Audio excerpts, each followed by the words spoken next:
বোঝা যাচ্ছে বয়স হয়েছে। বিএস নয়, অ্যাকচুয়ালি বি5। বন্ধুরা, সঞ্জীব পাসপোর্টের একটা নতুন ব্লগে আপনাদেরকে স্বাগত। বাস স্টপ থেকে সাইনাগর যে রেলওয়ে স্টেশন আছে বা শিরডি রেলওয়ে স্টেশন যেটাকে বলা হয়, ওটা দূরত্ব 3 কিলোমিটার মতো। ওখান থেকে 5-7 মিনিট মতো লাগবে।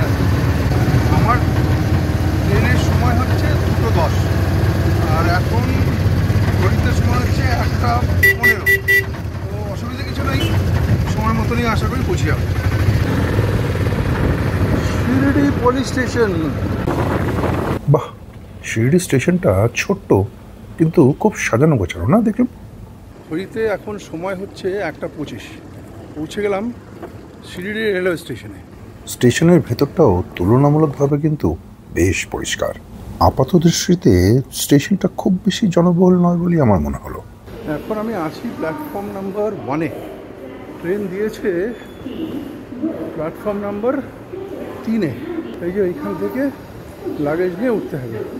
চলো, এইখানে এসকেলেটার আছে, এসকেলেটার থেকে যাই।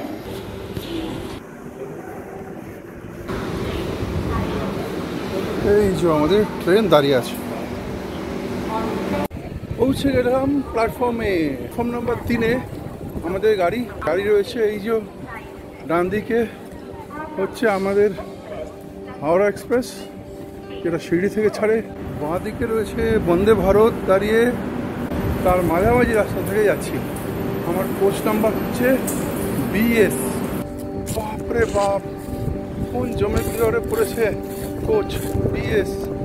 দেখি কোথায়। বাপরে, কতটা হেঁটে আসতে হলো। এই লাগেজ নিয়ে হাঁটা সত্যি কষ্টসাধ্য ব্যাপার আর কি। বোঝা যাচ্ছে বয়স হয়েছে।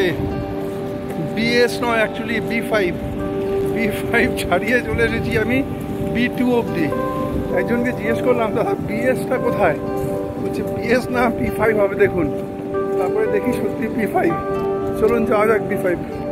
এটা বি4, এর পরেরটা হচ্ছে বি5। 31 ওইদিকে পড়বে। আয় মা দুর্গা, এসে গেছি। চলো এবার কোচের ভেতরটা গিয়ে দেখা যাক কেমন।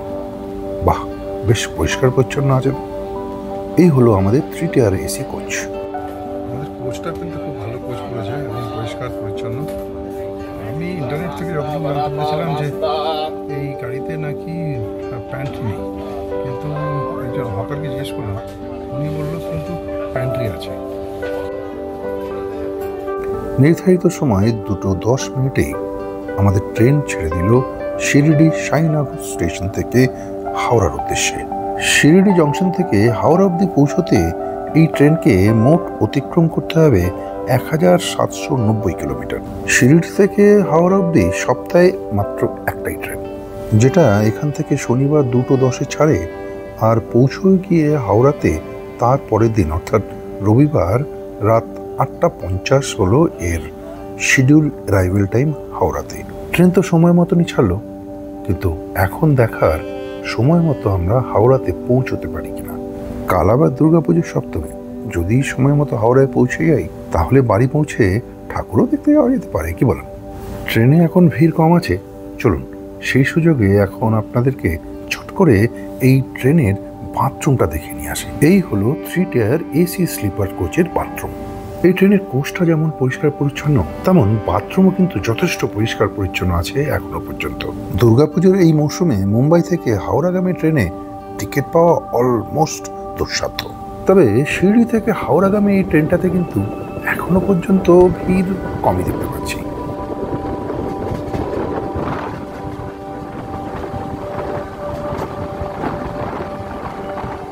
শিরডি সাইনাগর স্টেশন থেকে হাওড়া স্টেশন অবধি পৌঁছতে এই ট্রেনটার সময় লাগার কথা 30 ঘন্টা 40 মিনিট। যাওয়ার পথে যে সমস্ত সিগনিফিকেন্ট স্টেশনগুলো আছে তার ভেতরে নাগপুর, বিলাসপুর আর টাটানগর হলো অন্যতম। AC 2 tier, AC 3 tier, sleeper coach সবই ধরনের কোচ আছে এই ট্রেনটায়। প্যান্ট্রিও আছে, অতএব খাওয়া দাওয়ার অসুবিধে সেই অর্থে কিন্তু নেই এই ট্রেনে।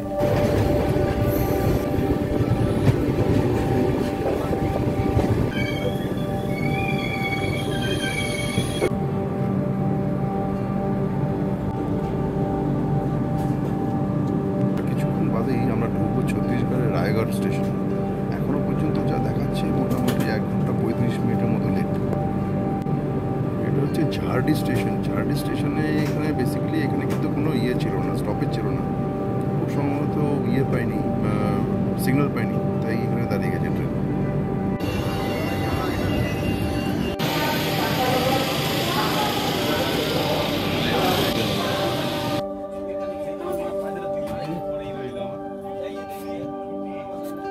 এই ট্রেনের হসপিটাল কিন্তু বেশ ভালো আছে, মানে সময় সময় পরিষ্কার পরিচ্ছন্ন করে দিয়ে যাচ্ছে, রুম ফ্রেশনার মেরে দিয়ে যাচ্ছে, বেশ ভালো লাগলো।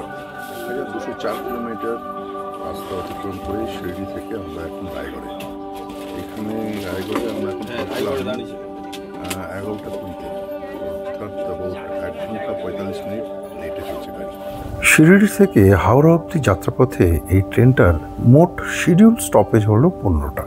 ওহো, ভাবতে না ভাবতে এসে গেছে ঝালমুড়ি। ভারতবর্ষের যে কোনো ট্রেনেই যান না কেন, এই ঝালমুড়ির ডিমান্ড কিন্তু সব জায়গায় সমান। এখন আমরা আছি উড়িষ্যা ঝাঁসিগোড়া, মানে অলমোস্ট 2 ঘন্টা লেট ট্রেন। ট্রেন দাঁড়িয়ে আছে প্ল্যাটফর্ম নাম্বার 2-তে। উড়িষ্যার ঝাঁসিগোড়াতে এখন বৃষ্টি হচ্ছে, ঘড়ির কাটাতে সময় এখন 1টা। ট্রেনটা কখন গিয়ে হাওড়াতে পৌঁছবে ভগবানই জানে। যাই হোক, আশা রাখছি সময় মতো না পৌঁছতে পারলেও হয়তো 1-2 ঘন্টা বাদে পৌঁছবে আর কি। তবে ট্রেনটার অন্যান্য যে সমস্ত পরিষ্কার পরিচ্ছন্নতা বজায় রাখা, এইসবগুলো কিন্তু ভালো, হাউসকিপিং ভালো, সময় মতো এসে পরিষ্কার পরিচ্ছন্ন করে দিয়ে যাচ্ছে, টয়লেট ভালো, সেসব দিক থেকেগুলো আমি কোনো আমার কমপ্লেন নেই, আমি বলতে পারি।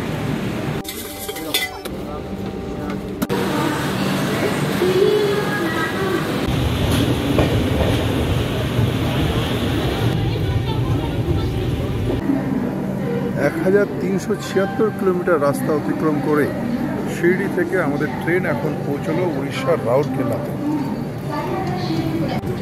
এখনো পর্যন্ত আমাদের ট্রেন 3 ঘন্টা 18 মিনিট লেটে চলছে। রাউরকেলাতে এখন টিপটিপ করে বৃষ্টি পড়ছে। এখানে ট্রেন দাঁড়াবে হচ্ছে 15 মিনিট। রায়গড়ের পরের স্টেশন হচ্ছে চক্রধরপুর, এরপরে আসবে টাটানগর, তারপরে খড়গপুর, দেন হলো হাওড়া।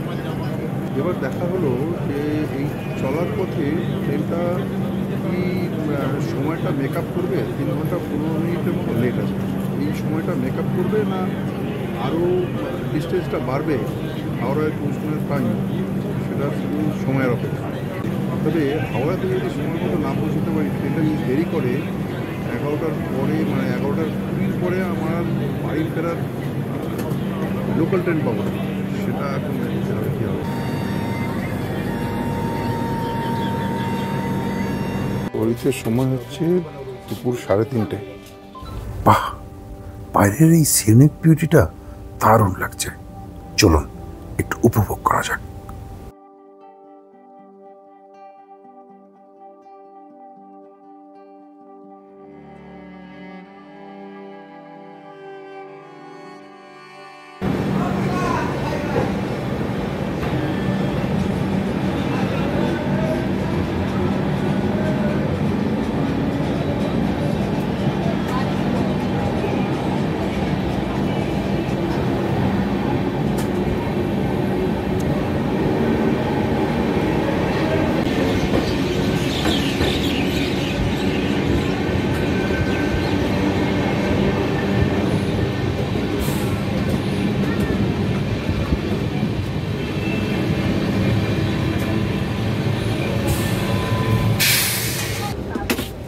ঘন্টা লেটে চক্রধরপুর পৌঁছলো।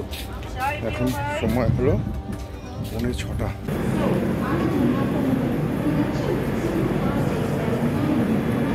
1524 কিলোমিটার পথ অতিক্রম করে আমাদের ট্রেন এখন পৌঁছলো টাটানগর।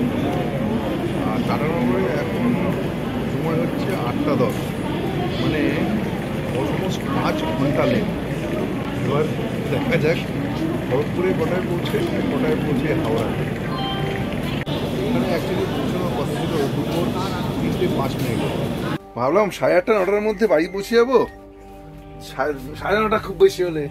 তারপর যাবো দুর্গা ঠাকুর দেখতে। আজকে করার ডিম, কোথায় দুর্গা ঠাকুর, কোথায় কি। রাত এখন 11:37। বসলাম খড়গপুর জংশন। টোটাল ট্রেন এখন লেট হচ্ছে 6 ঘন্টা 8 মিনিট।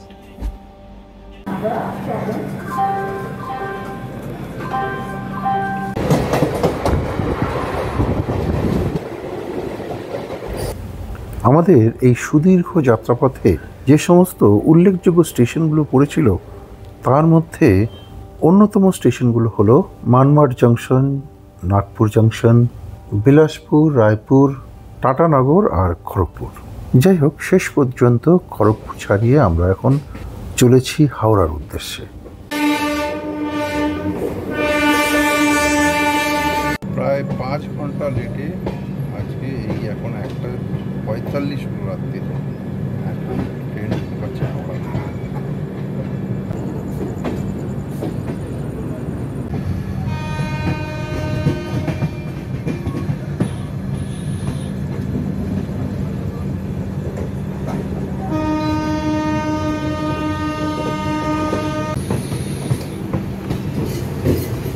এক সুদীর্ঘ অপেক্ষার পর অবশেষে পৌঁছলাম হাওড়া স্টেশন।